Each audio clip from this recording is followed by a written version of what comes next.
Hey guys, Eli here. Hope you're all doing well. Welcome back to another edition of Dusty Shelves, where I just go through my movies 10 at a time and just kind of show them, maybe talk about them.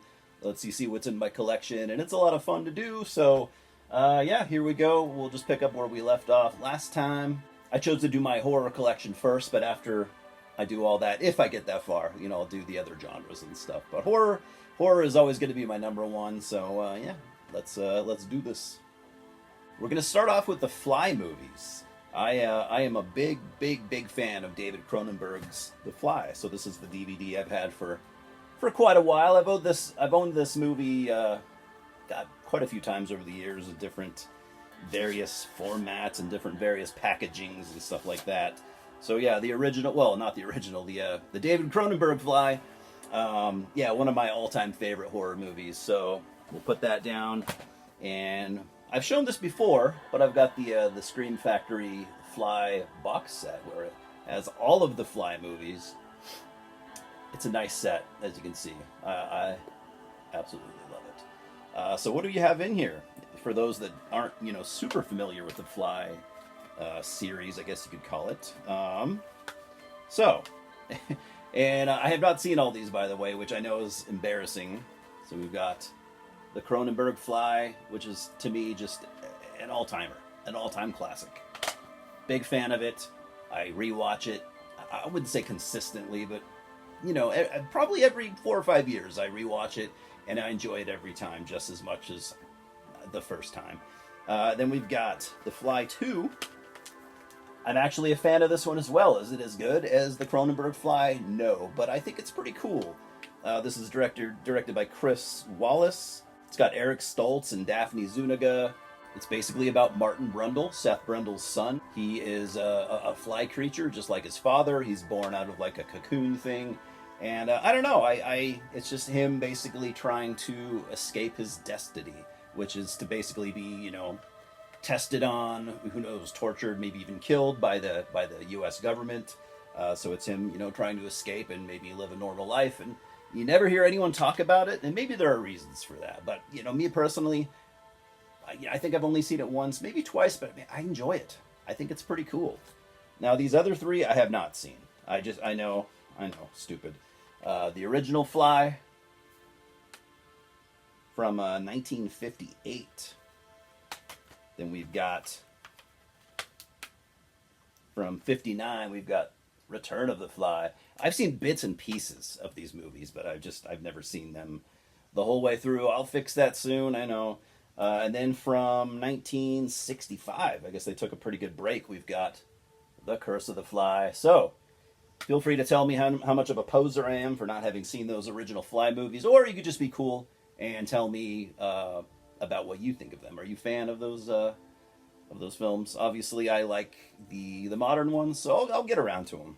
Sticking with the 50s, we have, from 1957, The Curse of Frankenstein. Peter Cushing, Christopher Lee.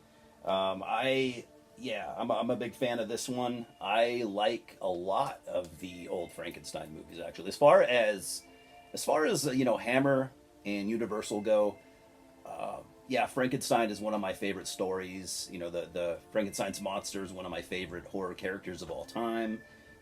Peter Cushing just always plays an insane Dr. Frankenstein, especially depending on which movie you watch. Sometimes he's really amped up. But man, really like this one. From 1974, we've got Frankenstein and the Monster from Hell. I like this one too.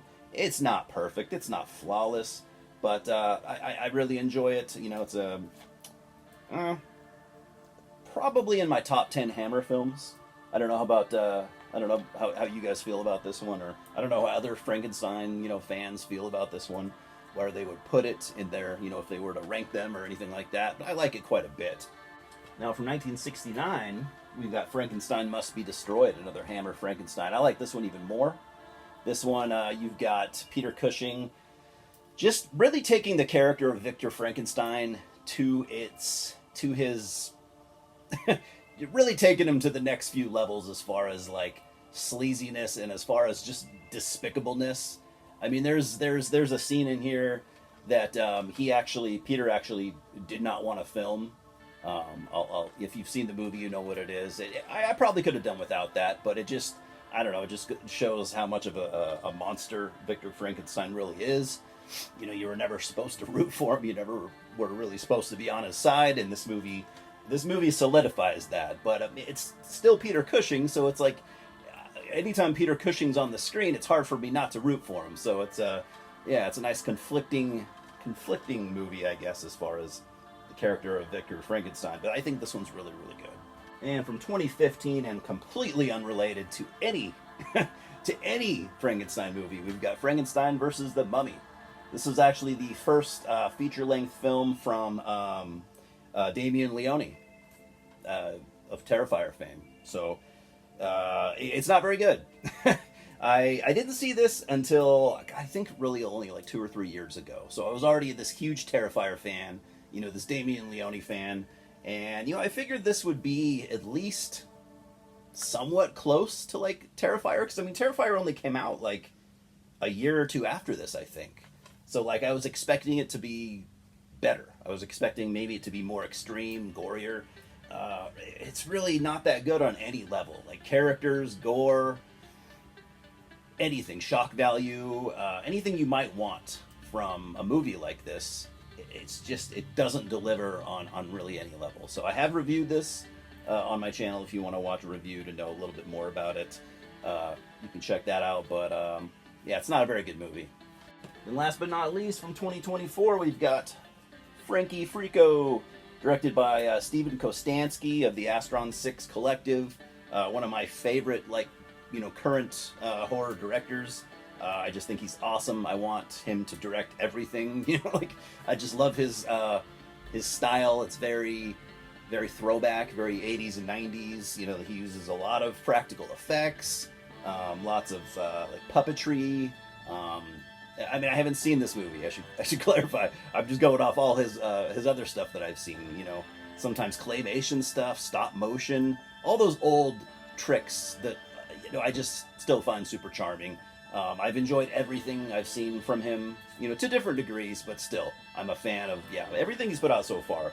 I'm definitely a fan of, so I can't wait to watch this. I only really picked this up maybe like a month or two ago, so, you know, I most recently talked about Steven Kostanski when I made a little short talking about the Odyssey, talking about how I didn't really like it too much, and I literally said, you know, I would have actually, instead of Christopher Nolan, I would have preferred Steven Kostanski to direct the Odyssey, and I would have rather have gotten a Kostanski universe Odyssey. It would have just been so much more entertaining and not boring. Just my opinion. Don't kill me. So, anyways, guys, that is it. That's 10 movies. Feel free to slap me around for not seeing those 50s, 60s fly movies. Like I said, I'll get to it. It's you know, you only have so much time, and there's so many movies that I want to see. It just doesn't always work out in my favor, but I really have been making, like, increasing efforts to actually watch this stuff out of my collection. You know, basically what I watch now is stuff out of my collection and stuff at the movie theater. I try not to stream anything because I just have so much here that I need to catch up on. Stuff that I've actually paid actual money for, stuff that is taking up all of the room in my house. I need to make that I need to make that a worthwhile thing, and it is. I'll be a collector probably until the day I die. It's really a curse, and maybe even a disease, maybe a sickness. I would like to donate my brain to science. When I die, I would like them to dissect my brain and figure out what is wrong with this guy. There's something about him. He just buys movies. But, as always, I appreciate you stopping by, and cheers! See you at the multiplex. Subscribe right now, please.